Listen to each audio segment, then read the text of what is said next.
à tous, j'espère que vous allez très bien et aujourd'hui on se retrouve pour une vidéo. Faites attention aux gros titres. Parce que voilà, on y revient régulièrement. Il y a toujours ces gros titres d'articles qui veulent faire du sensationnel.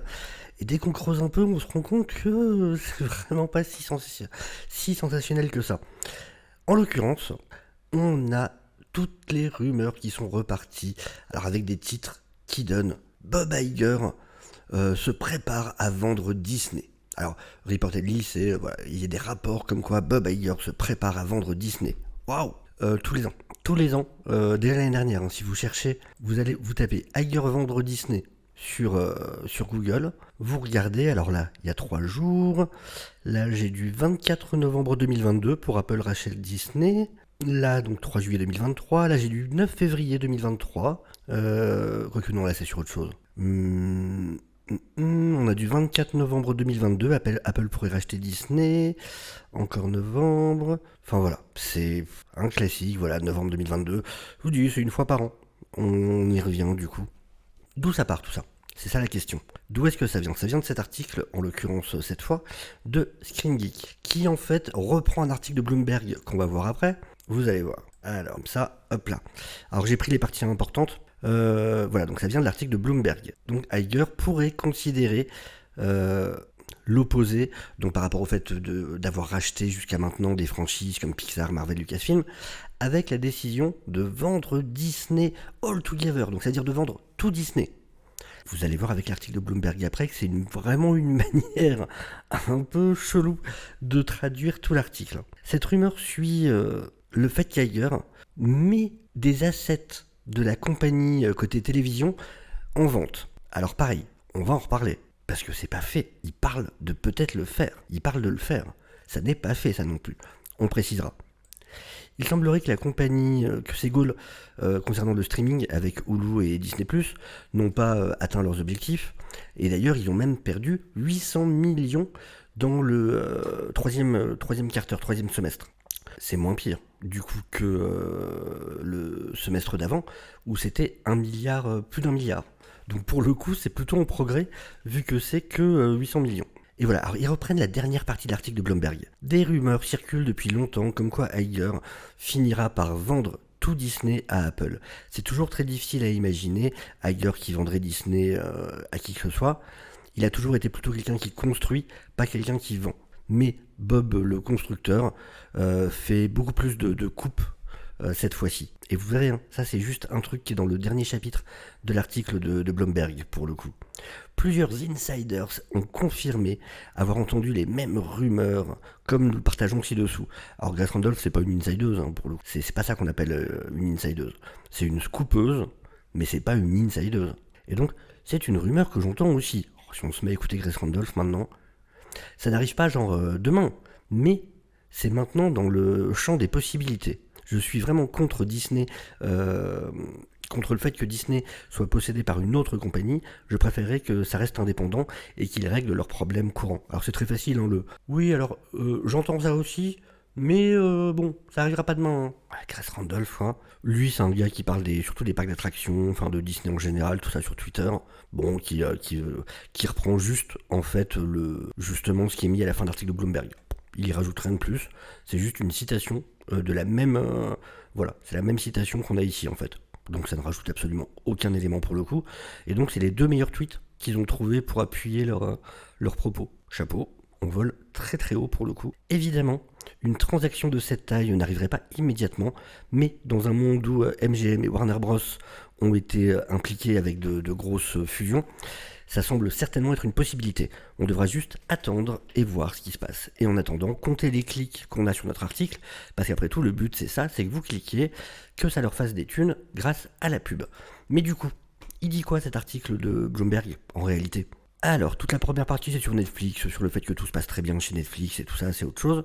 On en arrive ici. Bob Iger a fait de Disney l'une des plus puissantes entreprises d'entertainment au monde en achetant Pixar, Marvel, Lucasfilm.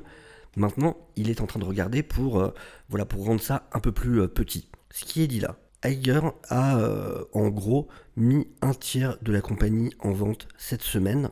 Mais alors pareil, ce qui n'est pas vrai. Par contre, voilà, en déclarant, c'est juste ça, en déclarant que ce qu'on appelle les assets, les possessions, donc c'est le linear business. Donc en fait, en télé, c'est les chaînes comme ABC, FX, ESPN, les chaînes de télé, en fait, les networks classiques. A contrario, avec le streaming, ça inclut donc les chaînes de TV. Donc comme ABC, voilà, FX, Freeform. Il a aussi dit que Disney cherchait un partenaire stratégique pour ESPN, qui en fait est leur chaîne de sport, vraiment spécialisée sport. Toutefois, il ne veut pas vendre tout ESPN. Alors attention, s'ils vendent tout Disney, ils vendent tout. Donc si déjà tu commences à me dire que ESPN, il va en vendre peut-être qu'une partie, ou en tout cas plutôt trouver un partenaire stratégique, déjà il y a un souci dans ce que dans l'énoncé global. Et la compagnie est déjà en train de voir pour vendre et restructurer des services de TV et de streaming en Inde. Voilà, donc là on parle de la partie indienne du business. Alors c'est assez étonnant pour quelqu'un, effectivement, il faut savoir que Bob Iger a commencé sa carrière chez Disney en travaillant pour ABC, justement, la chaîne de télévision. Donc voilà, ils disent qu'il y a un côté étonnant, du coup, à ce que ce soit lui qui en arrive à vendre ça, si ça se fait, encore une fois, et pour une compagnie qui s'est reposée sur sur les networks, sur le câble, pour une majorité de ses profits, sachant qu'avant la pandémie, Disney Media, la partie network, a généré 35% ou 24,8 milliards des revenus de la compagnie, et plus de 50%, soit 7,5 milliards de ce qu'on appelle l'operating income, c'est-à-dire vraiment ces rentrées de cash. Toutefois, le déclin accéléré de ces chaînes de TV câble, en gros c'est l'équivalent de CanalSat pour nous, si vous voulez, dans leur système américain, a limité les options de Bob Iger. Il pensait qu'il réglerait ses problèmes avec Disney Plus et Hulu, donc ces deux services de streaming pour le mass market, vraiment pour du gros marketing, mais le business du streaming, on pense, atteindra une perte de 800 millions dans ce troisième semestre qui vient juste de se terminer. Encore une fois, c'est un progrès, hein. C'est-à-dire qu'il a quand même réussi à pas mal baisser les pertes, parce que c'était bien plus que ça. C'était 1 milliard 400 millions. Du coup, pour la fin 2022, pour le dernier semestre 2022, je crois que c'est ça, ou premier semestre 2023, je sais plus, où c'était 1 milliard 400 millions sur un semestre. Hein. Et donc, le management chasse les subscribers, les abonnés, mais le problème c'est que ça proposait des prix beaucoup trop bas, entre autres au lancement de Disney Plus en 2019, et maintenant ils veulent remonter les prix sans risquer de trop éloigner les clients. Et il faut savoir que Disney Plus a perdu 4 millions d'abonnés au dernier semestre. 4 millions d'abonnés en moins, c'est quand même énorme, c'est énorme. Ailleurs, et voilà, tout tourne autour de ça en fait, c'est qu'il y a eu cette interview donc pour CNBC à Sun Valley dans l'Idaho, où en fait il y a un sommet, une conférence qui réunit des pontes des médias et de la tech, de l'industrie de la tech, Silicon Valley et tout ça, et dedans, il a expliqué qu'en fait, il était ouvert à vendre des assets, justement, comme je disais, du linear business, donc voilà, des assets de chaînes de télé classiques ou de chaînes de télé du câble. Et il en a juste parlé. Et c'est devenu, ça y est, Bob Iger vend tout Disney. Il a juste dit ça, le mec. Sachant qu'il a parlé de Star Wars et de Marvel, en disant qu'ils avaient trop produit, qu'il fallait qu'ils fassent un peu moins, c'était aussi de leur faute, que du coup, les équipes de Marvel avaient perdu leur focus parce qu'on leur en avait beaucoup trop demandé, donc qu'ils allaient réduire là-dessus, machin. Mais non, on a transformé ça en Bob Iger va vendre tout Disney. C'est parti. What the fuck? À quel moment? Mais quoi? Pourquoi? D'où c'est sorti cette histoire? Et voilà, ça n'est pas clair pour l'instant à quel point il est sérieux sur le fait de vendre des chaînes de télé. ABC par exemple est très importante et c'est même clé dans le fait de garder les droits de la NBA, et c'est vraiment pas dit qu'il a envie de perdre les droits de la NBA.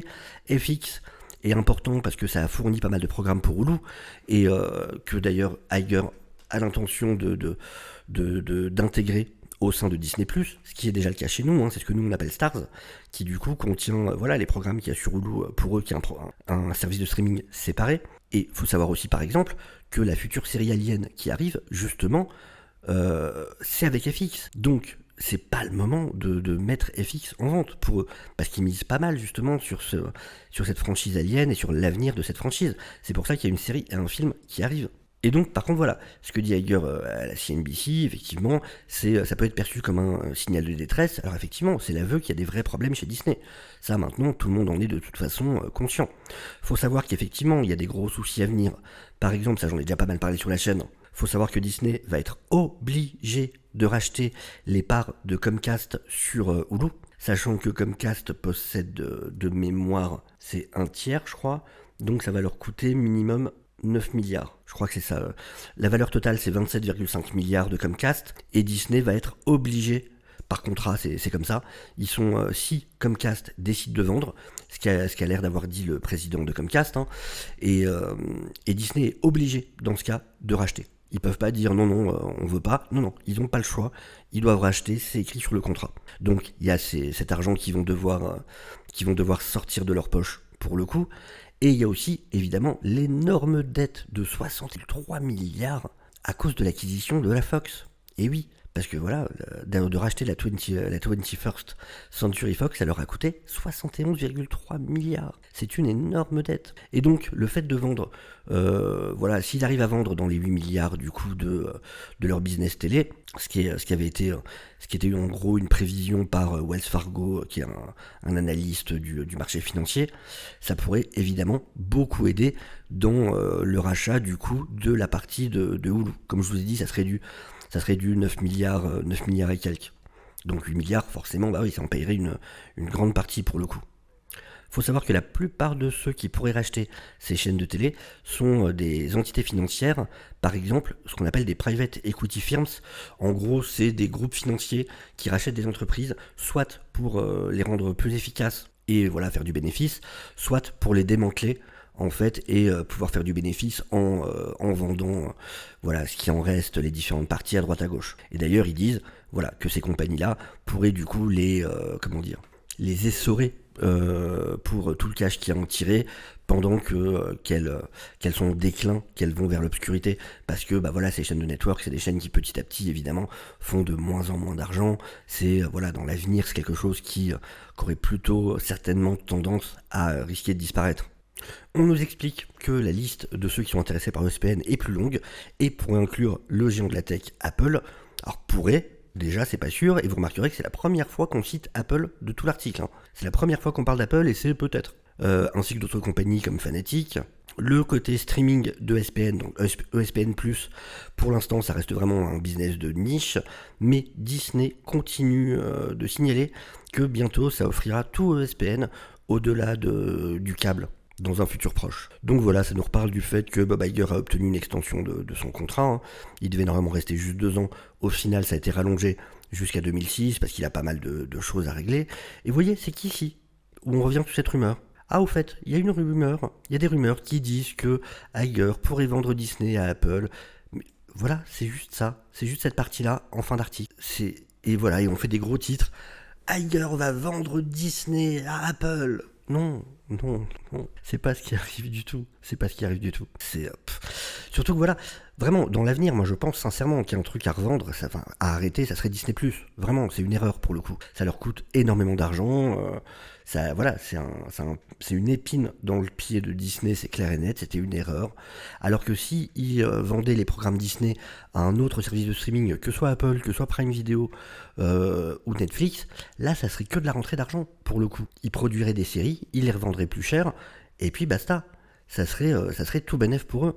Mais là, et ils auraient moins à en faire parce qu'ils n'ont pas le souci de devoir absolument garder leurs abonnés. Ils en font quand ils le veulent, ils les revendent. Et ça irait beaucoup mieux pour eux. Pour moi, vraiment, je pense qu'à terme, Disney Plus est une entité qui doit disparaître, de toute façon. C'est mon avis, je vous dis pas que c'est une certitude ou quoi que ce soit, mais oui, je pense que Disney Plus, à terme, devrait disparaître. Ça serait une solution business qui serait raisonnable, pour le coup, et qui serait bénéfique à la boîte. C'est vraiment par fierté si Disney Plus reste là, parce que c'est quelque chose qui, effectivement, coûte énormément d'argent. Leur coûte beaucoup d'argent. Ce qui est important, c'est la présence de Disney dans les foyers. Ils sont pas obligés de passer par leur propre service de streaming. Donc, ça serait tout bénef pour eux, au contraire, de vendre leurs programmes sur différentes plateformes, de toute façon. Enfin voilà, c'était en tout cas pour répondre un peu à ces gros titres que je vois partout du coup par rapport à la vente de Disney, donc non, voilà, vous inquiétez pas, c'est pas en cours. Sur ce, je vous souhaite à tous une excellente journée. Bien évidemment, n'hésitez pas à liker la vidéo si elle vous a plu, n'hésitez pas à vous abonner si vous n'êtes pas encore, n'hésitez pas à la partager. Je vous dis à très bientôt, ciao ciao.